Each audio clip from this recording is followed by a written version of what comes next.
Now that we've talked about a calorimetry experiment measuring the heat either gained or released by an object placed in a calorimeter, let's look at what happens when we mix two reactant solutions together inside of a calorimeter and what the measurement looks like. So what are we looking for with heat of reaction? So I've got delta H of reaction of this process that looks a lot like the heat of formation of water vapor, but it's actually not the heat of formation. Okay, heat of formation only applies to 1 mole of a substance. So we've got steam here, H2O gas. So the heat of formation, the heat of reaction that corresponds to heat of formation is actually 1/2 of this particular reaction. The 1/2 would go out in front of the oxygen. So from its constituent elements, 1 mole of a substance would end up being half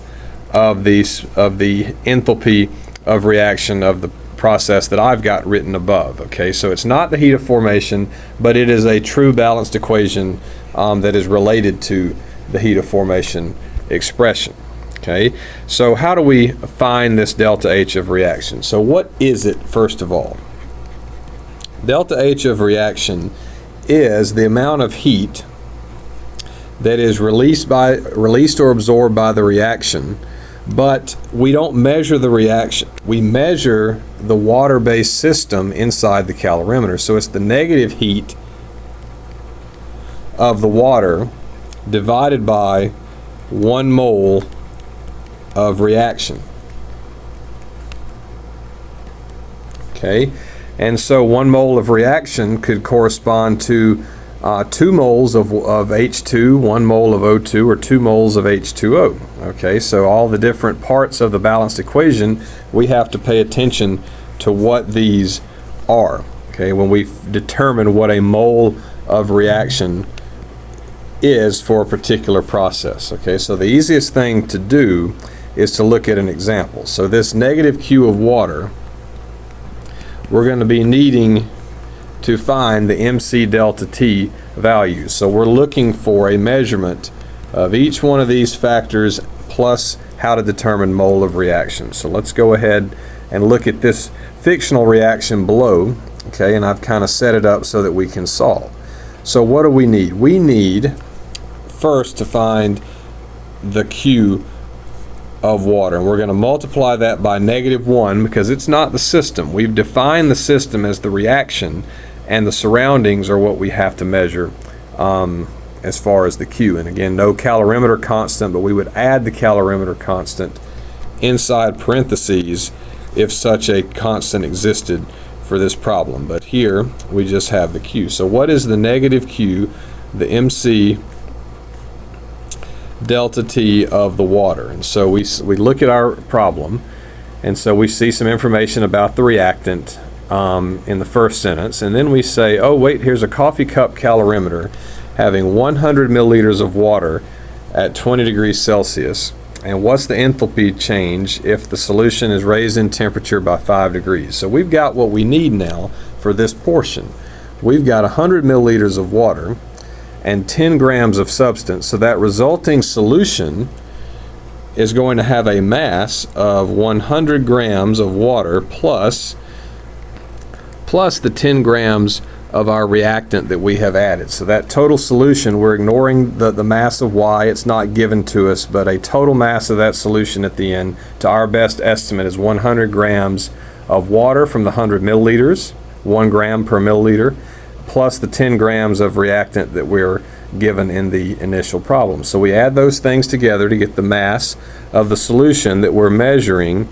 We're stirring and we're measuring the mass of the solution inside the coffee cup calorimeter, okay, at the end. And then the specific heat, okay? And so in a question like this, it usually tells us, assume the specific heat of the resulting solution is the same as pure water, and so we will assume that here. Even if it's not written, that's our best estimate, joules per gram degree Celsius. It is intended for us to use that value. That's why we have to memorize it, like we said, talking about the calorimetry and specific heat measurement of an object. And so then delta T, the solution, the enthalpy of reaction if the solution is raised in temperature by 5 degrees. So they've gone ahead and given us the delta T value. Okay, and so we have this value for Q of the water that we can solve for now. And when we punch everything in, we get negative 229.9 grams cancels, degrees Celsius cancels, and joules are left over. Okay, and so we'll round at the end once we get our full complement of significant figure values here, but we have 3 in each of the terms here, and so we just keep in the back of our mind that this is 3 sig figs, and we'll come back to it. So what about mole of reaction, or the negative Q of water? Water receives the energy, and so we've actually lost energy from the reaction. So what about moles of reaction? Well, in our reaction, we have 10 grams of substance that's 100 grams per mole. So we can get into terms of moles. We've got 10.0 grams of X, and it is a molar mass per 100 grams, okay, to make it a little easier. Okay, and so when we cancel here, we're going to get grams of X out and then moles of X left over. So what do we have? 1/10, 0.100 moles of X. But this is not moles of X we're after. We're after moles of reaction. So how many, we want to get rid of moles of X, how many moles of X per reaction? So we look at the coefficient. There are 2 moles of X per 1 mole of reaction. So that cancels, and we get 0.050 moles of reaction. So now we're ready to calculate our delta H. Okay, and so it's negative Q of the water divided by moles of reaction, and so that's negative 2299 joules. We've already determined this as that value, so we don't have to do another negative here. We've already taken that into account in the calculation above, divided by 0.050 to 3 significant figures here, moles,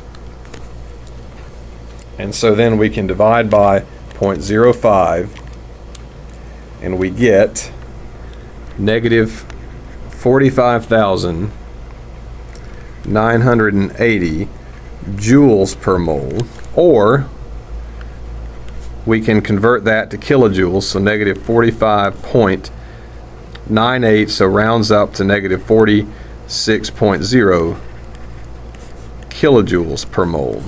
And that's our final value for delta H of reaction.